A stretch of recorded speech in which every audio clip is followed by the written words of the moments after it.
One Laptop per Child, OLPC, was a non-profit initiative that operated from 2005 to 2014 with the goal of transforming education for children around the world by creating and distributing educational devices for the developing world, and by creating software and content for those devices. When the program launched, the typical retail price for a laptop was considerably in excess of $1,000 US, so achieving this objective required bringing a low-cost machine to production. This became the OLPC XO Laptop, a low-cost and low-power laptop computer designed by Yves Béhar with Continuum, now EPAM Continuum. The project was originally funded by member organizations such as AMD, eBay, Google, Marvell Technology Group, Mei Corporation, and Nortel. Mei Corporation, Red Hat, and Quanta provided in-kind support. After disappointing sales, the hardware design part of the organization shut down in 2014. The OLPC project was praised for pioneering low-cost, low-power laptops and inspiring later variants such as EEPCs and Chromebooks, for assuring consensus at ministerial level in many countries that computer literacy is a mainstream part of education, for creating interfaces that worked without literacy in any language, and particularly without literacy in English. It was criticized for its us-centric focus, ignoring bigger problems, high total costs, low focus on maintainability and training, and its limited success. The OLPC project is critically reviewed in a 2019 MIT Press book titled The Charisma Machine: The Life, Death, and Legacy of One Laptop per Child. OLPC, Inc., a descendant of the original organization, continues to operate, but the design and creation of laptops is no longer part of its mission.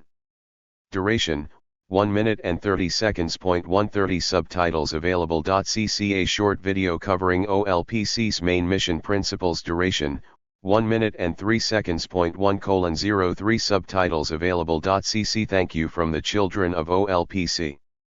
The OLPC program has its roots in the pedagogy of Seymour Papert, an approach known as constructionism, which espoused providing computers for children at early ages to enable full digital literacy.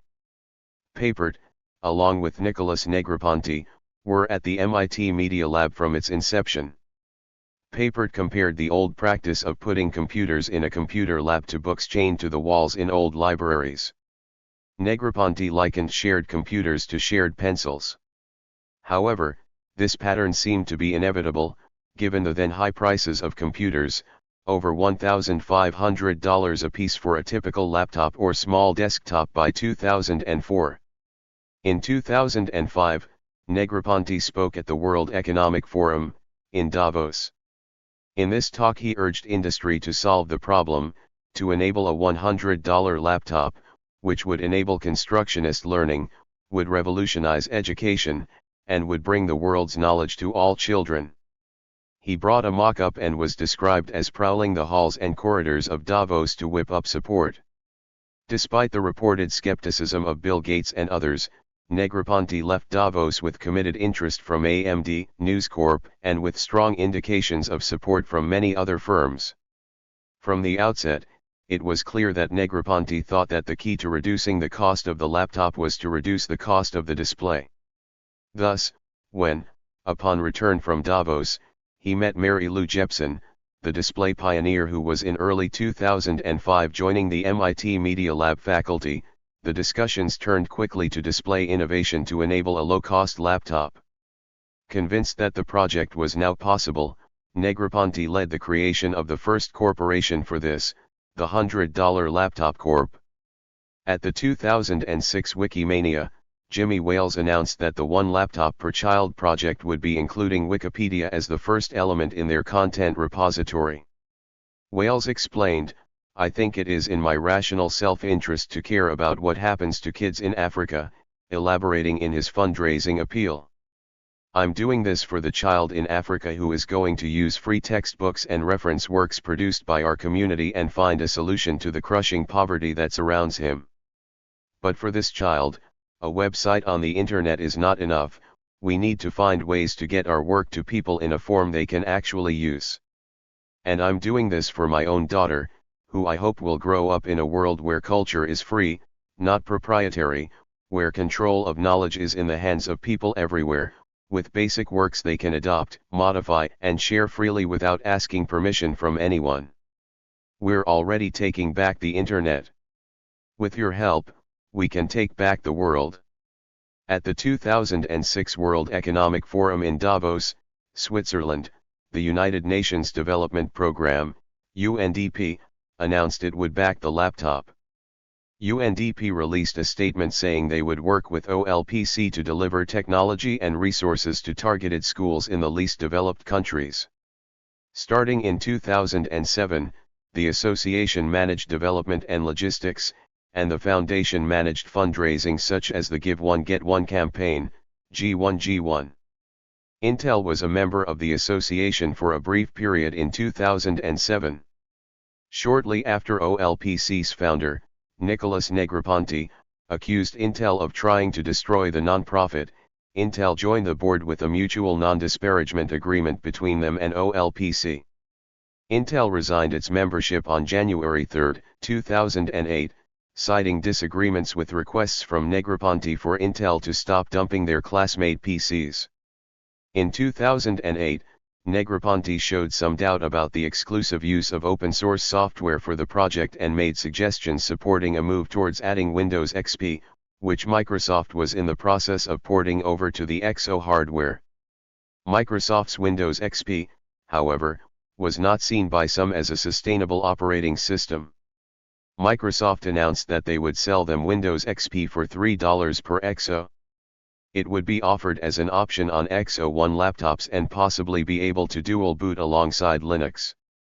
In response, Walter Bender, who was the former president of software and content for the OLPC project, left OLPC and founded Sugar Labs to continue development of the open-source Sugar software which had been developed within OLPC. No significant deployments elected to purchase Windows licenses. Charles Kane became the new president and chief operating officer of the OLPC Association on May 2, 2008. In late 2008, the NYC Department of Education purchased some XO computers for use by New York school children. Advertisements for OLPC began streaming on the video streaming website Hulu and others in 2008. One such ad has John Lennon advertising for OLPC, with an unknown voice actor redubbing over Lennon's voice.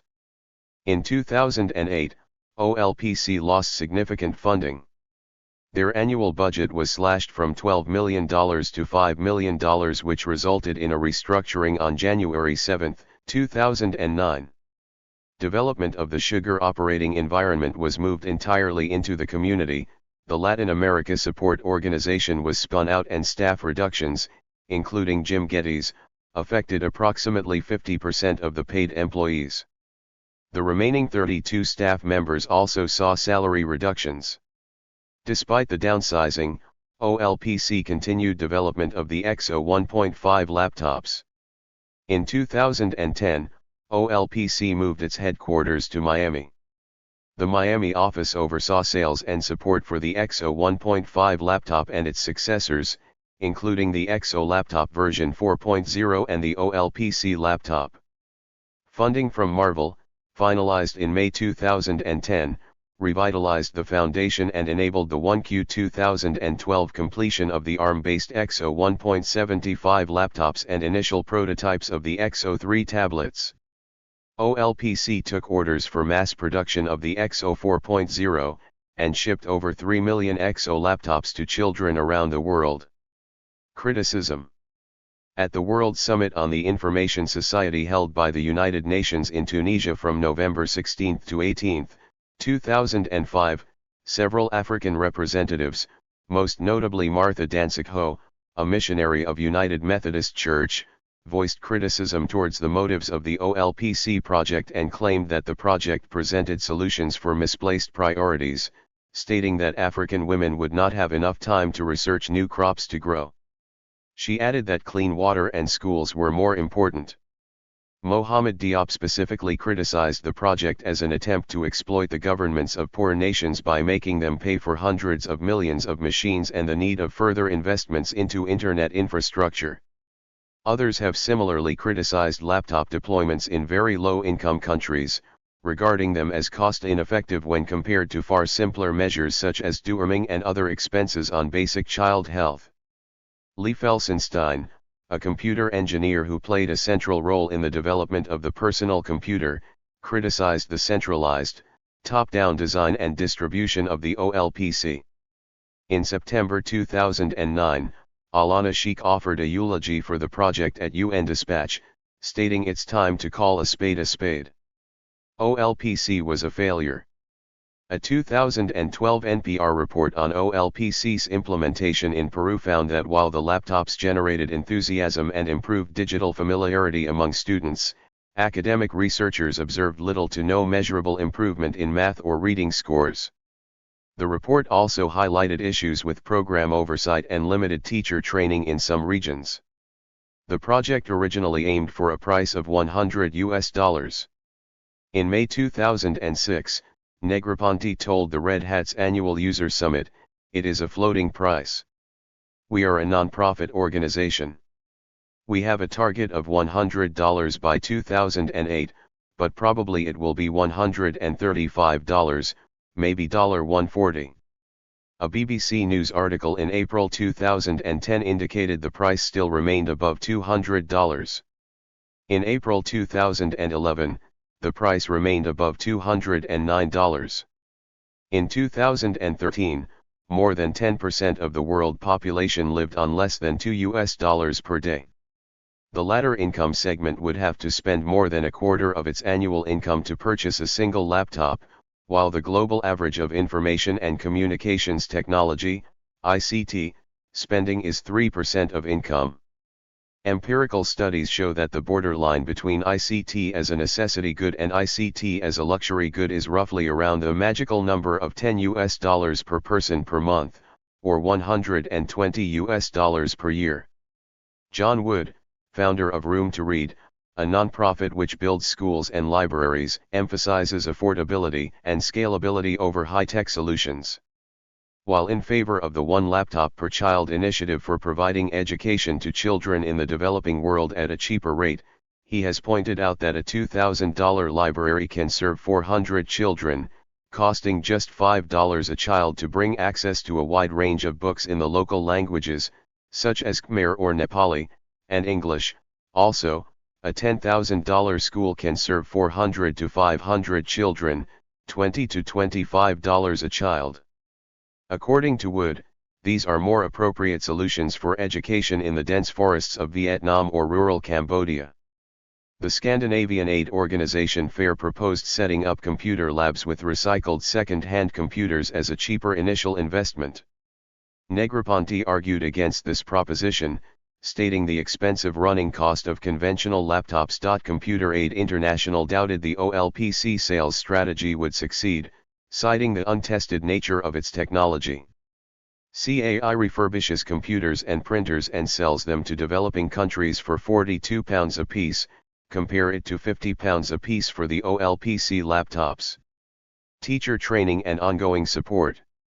The OLPC project has been criticized for allegedly adopting a one-shot deployment approach with little or no technical support or teacher training, and for neglecting pilot programs and formal assessment of outcomes in favor of quick deployment.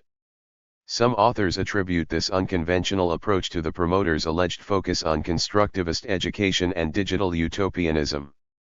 Mark Warschauer, a professor of University of California at Irvine and Morgan Ames, at the time of writing, a PhD candidate at Stanford University, pointed out that the laptop by itself does not completely fill the need of students in underprivileged countries. The children's machines, as they have been called, have been deployed to several countries, for example Uruguay, Peru, and in the US, Alabama, but after a relatively short time, their usage declined considerably, sometimes because of hardware problems or breakage, in some cases, as high as 27 to 59% within the first 2 years, and sometimes due to a lack of knowledge on the part of the users on how to take full advantage of the machine. However, another factor has recently been acknowledged: a lack of a direct relation to the pedagogy needed in the local context to be truly effective. Uruguay reports that only 21.5% of teachers use the laptop in the classroom on a daily basis, and 25% report using it less than once a week.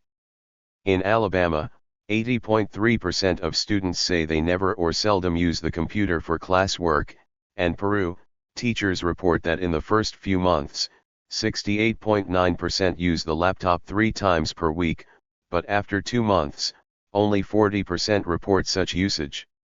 Those of a low socio-economic level tend to not be able to effectively use the laptop for educational purposes on their own, but with scaffolding and mentoring from teachers, the machine can become more useful.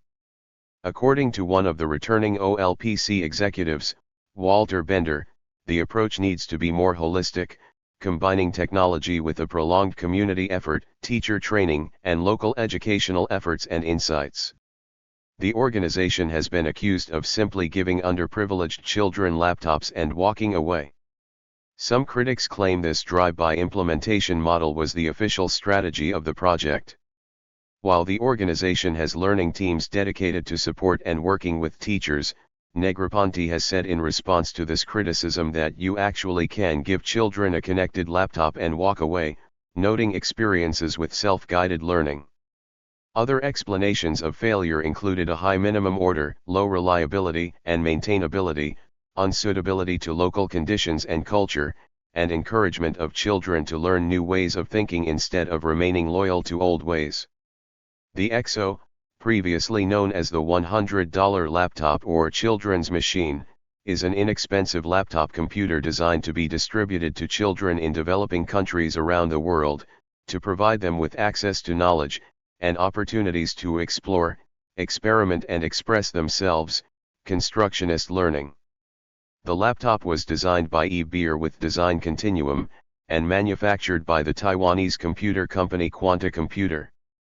The rugged, low-power computers use flash memory instead of a hard drive, run a Fedora-based operating system and use the Sugar Labs Sugar user interface.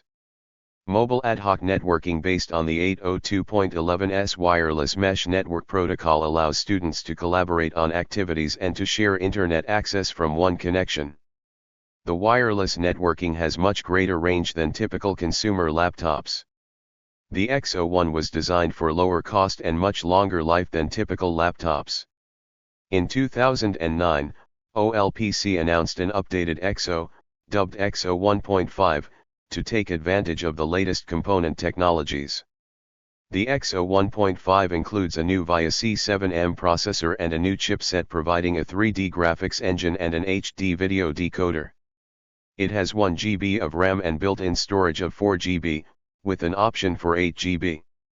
The XO 1.5 uses the same display, and a network wireless interface with half the power dissipation. Early prototype versions of the hardware were available in June 2009, and they were available for software development and testing available for free through a developer's program. An XO 1.75 model was developed that used a Marvell ARM processor, targeting a price below $150 and date in 2011. The XO 2 sheet design concept was cancelled in favor of the 1-sheet XO 3. An XO 3 concept resembled a tablet computer and was planned to have the inner workings of the XO 1.75. Price goal was below $100 and date was 2012. As of May 2010, OLPC was working with Marvell on other unspecified future tablet designs. In October 2010, both OLPC and Marvell signed an agreement granting OLPC $5.6 million to fund development of its XO 3 next-generation tablet computer. The tablet was to use an ARM chip from Marvell. At CES 2012, OLPC showcased the XO 3 model, which featured a touchscreen and a modified form of Sugar Labs Sugar. In early December 2012, however, it was announced that the XO 3 would not be seeing actual production, and focus had shifted to the XO 4. The XO4 was launched at International CES 2013 in Las Vegas. The XO Laptop version 4 is available in two models, XO4 and XO4 Touch, with the latter providing multi-touch input on the display. The XO Laptop version 4 uses an ARM processor to provide high performance with low power consumption, while keeping the industrial design of the traditional XO laptop. Software. The laptops include an anti-theft system which can, optionally, require each laptop to periodically make contact with a server to renew its cryptographic lease token. If the cryptographic lease expires before the server is contacted, the laptop will be locked until a new token is provided. The contact may be to a country-specific server over a network or to a local, school-level server that has been manually loaded with cryptographic lease tokens that enable a laptop to run for days or even months between contacts. Cryptographic lease tokens can be supplied on a USB flash drive for non-network schools. The mass production laptops are also TiVoized, disallowing installation of additional software or replacement of the operating system. Users interested in development need to obtain the unlocking key separately. Most developer laptops for Western users already come unlocked. It is claimed that locking prevents unintentional bricking and is part of the anti-theft system. In 2006, the OLPC project was heavily criticized over Red Hat's non-disclosure agreement, NDA, with Marvell concerning the wireless device in OLPC, especially in light of the OLPC project being positioned as an open-source friendly initiative. An open letter for documentation was inked by Theo Durad, a recipient of the 2004 Award for the Advancement of Free Software, and the initiative for open documentation has been supported by Richard Stallman, the president of the Free Software Foundation. Durad later clarified that he finds an issue with OLPC having proprietary firmware files that are not allowed to be independently redistributed, even in the binary form, by third-party operating systems like OpenBSD, as well as receiving no documentation to write the necessary drivers for the operating system. Durad has pointed out that the OpenBSD project requires no firmware source code, and no low-level documentation to work on firmware, only requiring the binary distribution rights and documentation to interface with the said binary firmware that runs outside of the main CPU, a quite simple request that is generally honored by many other wireless device vendors like Relink. Stallman fully agreed with Durad's request to open up the documentation, since Stallman is known to hold an even stronger and more idealistic position in regards to the proprietary components, and requires that even the firmware that runs outside of the main CPU must be provided in its source code form, something Durad does not require. Durad later has had to point out that such more idealistic and less realistic position has instead been misattributed to OpenBSD's more practical approach to make it look unreasonable, and stood on record that OpenBSD's position is much easier to satisfy, yet it nonetheless remained unresolved. OLPC's dedication to free and open source was questioned with their May 15, 2008, announcement that large-scale purchasers would be offered the choice to add an extra cost, special version of the proprietary Windows XP OS developed by Microsoft alongside the regular, free, and open Linux-based operating system with the Sugar Labs Sugar OS GUI. Microsoft developed a modified version of Windows XP and announced in May 2008 that Windows XP would be available for an additional cost of $10 per laptop. James Utzschneider, from Microsoft, said that initially only one operating system could be chosen. OLPC, however, said that future OLPC work would enable XO1 laptops to dual boot either the free and open Linux/Sugar OS or the proprietary Microsoft Windows XP. Negroponte further said that OLPC will sell Linux only and dual boot, and will not sell Windows only XO1 laptops. OLPC released the first test firmware enabling XO1 dual boot on July 3, 2008. This option did not prove popular. As of 2011, a few pilots had received a few thousand total dual boot machines, and the new ARM-based machines do not support Windows XP. No significant deployment purchased Windows licenses. Negroponte stated that the dispute had become a distraction for the project, and that its end goal was enabling children to learn, while constructionism and the open source ethos was more of a means to that end. Charles Kane concurred, stating that anything which detracted from the ultimate goal of widespread distribution and use was counterproductive. Bugs. Jeff Patzer, who interned for one laptop per child in Peru, said that teachers there are told to handle problems in one of two ways. If the problem is a software issue, they are to flash the computer, and if it is a hardware problem, they are to report it. He said that this black-boxing approach caused users to feel disconnected with and confused by the laptop, and often resulted in the laptops eventually going unused. Several defects in OLPC XO hardware have emerged in the field, and laptop repair is often neglected by students or their families, who are responsible for maintenance, due to the relatively high cost of some components, such as displays.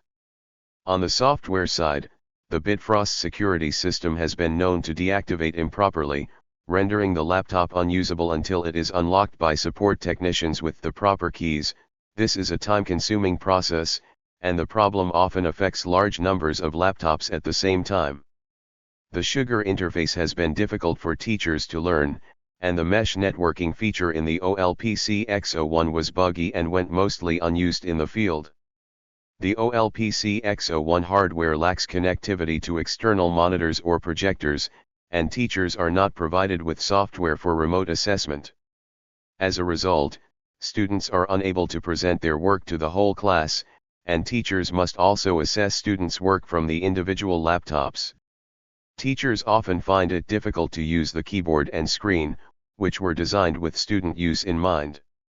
Environmental impact. In 2005 and prior to the final design of the XO hardware, OLPC received criticism because of concerns over the environmental and health impacts of hazardous materials found in most computers. The OLPC asserted that it aimed to use as many environmentally friendly materials as it could, that the laptop and all OLPC supplied accessories would be fully compliant with the EU's Restriction of Hazardous Substances Directive, RoHS, and that the laptop would use an order of magnitude less power than the typical consumer netbooks available as of 2007, thus minimizing the environmental burden of power generation. The XO delivered, starting in 2007, uses environmental friendly materials, complies with the EU's RoHS and uses between 0.25 and 6.5 watts in operation. According to the Green Electronics Council's Electronic Product Environmental Assessment Tool, which assesses and measures the impact laptops have on the environment, the XO is not only non-toxic and fully recyclable, but it lasts longer, costs less, and is more energy efficient. The XO notebook computer is the first laptop to have been awarded an EPEAT Gold level rating. Anonymity. Other discussions question whether OLPC laptops should be designed to promote anonymity or to facilitate government tracking of stolen laptops. A June 2008 New Scientist article critiqued Bitfrost's P_theft security option, which allows each laptop to be configured to transmit an individualized, non-repudiable digital signature to a central server at most once each day to remain functioning.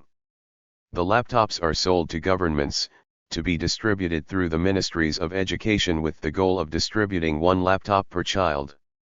The laptops are given to students, similar to school uniforms, and ultimately remain the property of the child. The operating system and software is localized to the languages of the participating countries. OLPC later worked directly with program sponsors from the public and private sectors to implement its educational program in entire schools and communities. As a non-profit organization, OLPC did require a source of funding for its program so that the laptops are given to students at no cost to child or to his/her family. Early distributions.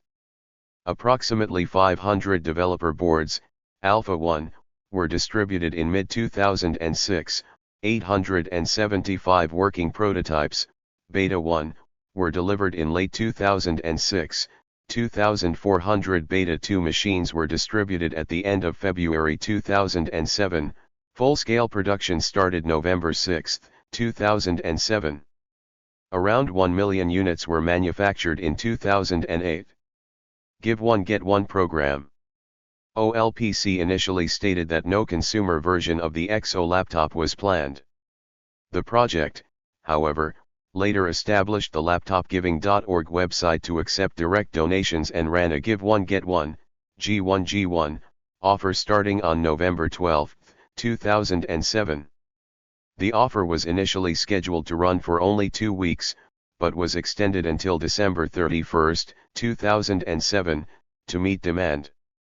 With a donation of $399, plus $25 shipping cost, to the OLPC Give One Get One program, donors received an XO1 laptop of their own and OLPC sent another on their behalf to a child in a developing country. Shipments of Get One laptops sent to donors were restricted to addresses within the United States, its territories, and Canada. Some 83,500 people participated in the program. Delivery of all of the G1G1 laptops was completed by April 19, 2008. Delays were blamed on order fulfillment and shipment issues both within OLPC and with the outside contractors hired to manage those aspects of the G1G1 program. Between November 17 and December 31, 2008, a second G1G1 program was run through Amazon.com and Amazon.co.uk. This partnership was chosen specifically to solve the distribution issues of the G1G1 2007 program. The price to consumers was the same as in 2007 at $399. The program aimed to be available worldwide. Laptops could be delivered in the US, in Canada and in more than 30 European countries, as well as in some Central and South American countries, Colombia, Haiti, Peru, Uruguay, Paraguay, African countries, Ethiopia, Ghana, Nigeria, Madagascar, Rwanda, and Asian countries, Afghanistan, Georgia, Kazakhstan, Mongolia, Nepal. Despite this, the program sold only about 12,500 laptops and generated a mere $2.5 million, a 93% decline from the year before. In October 2007, Uruguay placed an order for 100,000 laptops, making Uruguay the first country to purchase a full order of laptops. The first real, non-pilot deployment of the OLPC technology happened in Uruguay in December 2007. Since then, 200,000 more laptops have been ordered to cover all public school children between 6 and 12 years old. President Tabaré Vázquez of Uruguay presented the final laptop at a school in Montevideo on October 13, 2009. Over the last 2 years 362,000 pupils and 18,000 teachers have been involved, and has cost the state $260, £159, per child, including maintenance costs, equipment repairs, training for the teachers and internet connection. The annual cost of maintaining the program, including an information portal for pupils and teachers, will be $21, £13, per child. The country reportedly became the first in the world where every primary school child received a free laptop on October 13, 2009 as part of the Plan Sable, Education Connect. Even though roughly 35% of all OLPC computers went to Uruguay, a 2013 study by the Economics Institute, University of the Republic, Uruguay, of the Sable Plan concluded that use of the laptops did not improve literacy and that the use of the laptops was mostly recreational, with only 4.1% of the laptops being used all or most days in 2012. The main conclusion was that the results showed no impact of the OLPC program on the test scores in reading and math. Still, more recent studies give an opposite view of the project's results, regarding it a success, like in the case of the 2020 publication by Broadband Commission for Sustainable Development. On January 26, 2012, Prime Minister Ara Harutyunyan and entrepreneur Eduardo Uranican signed a Memorandum of Understanding launching an OLPC program in Artsakh. The program is geared towards elementary schools throughout Artsakh. Uranican hopes to decrease the gap by giving the war-zoned region an opportunity to engage in a more solid education. The New York-based nonprofit Armenian General Benevolent Union is helping to undertake the responsibility by providing on-the-ground support. The government of Artsakh is enthusiastic and is working with OLPC to bring the program to fruition. Lagos Analysis Corp., also called Lancer, a Lagos, US-based Nigerian-owned company, sued OLPC in the end of 2007 for $20 million, claiming that the computer's keyboard design was stolen from a Lancer patented device.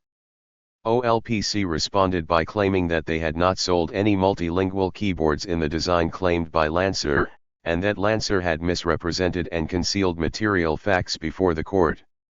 In January 2008, the Nigerian Federal Court rejected OLPC motion to dismiss Lancer's lawsuit and extended its injunction against OLPC distributing its XO laptops in Nigeria. OLPC appealed the court's decision. The appeal is still pending in the Nigerian Federal Court of Appeals. In March 2008, OLPC filed a lawsuit in Massachusetts to stop Lancer from suing it in the United States. In October 2008, MIT News magazine erroneously reported that the Middlesex Superior Court granted OLPC's motions to dismiss all of Lancer's claims against OLPC, Nicholas Negroponte, and Quanta. On October 22, 2010, OLPC voluntarily moved the Massachusetts court to dismiss its own lawsuit against Lancer.